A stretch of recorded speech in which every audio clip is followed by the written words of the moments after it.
Hi, this is Jen from Frau, Zinnie, and I wanted to share with you how easy it is to start your own viola and pansy plants from seed. Pansies and violas are great edible flowers, which are included in my upcoming book, Micro-Food Gardening.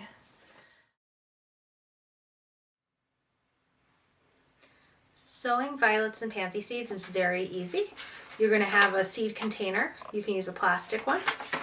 You're going to need some soil. Regular seed starting soil is great. You'll need your seeds, and you'll need some water, and you will also need a plastic bag. You're going to start by putting your soil in your container, and you want to fill it up to the top.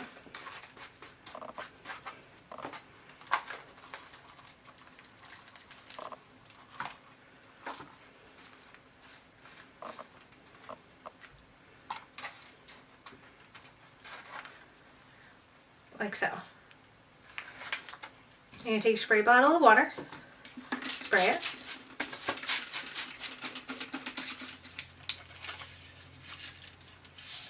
They're very tiny. See how tiny they are? They fit right in the palm of your hand. And what you will do is just scatter them on top. I try to put 2 or 3 per container, but if you do a few more, that's okay. You can always thin them later. And now you're going to barely cover these with a little more soil. Just a little. Again, you're going to spray with the water.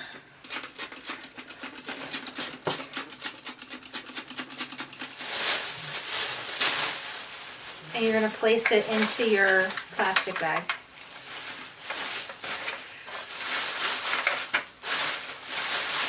You tie the handle shut.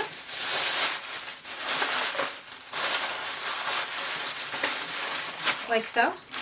And you basically are creating a little greenhouse. Once you have your seeds in the plastic bag, place a newspaper on top. This helps prevent any light from getting into the seeds. The seeds will need the darkness in order to germinate. You also need to place this in a chilly spot in your home. That can be a dark closet, it could be your basement, or just a drafty hallway. Check in on your seeds after a week to see if they are starting to sprout. Sometimes it can take up to 2 weeks. Once they start to appear, place them under a grow light.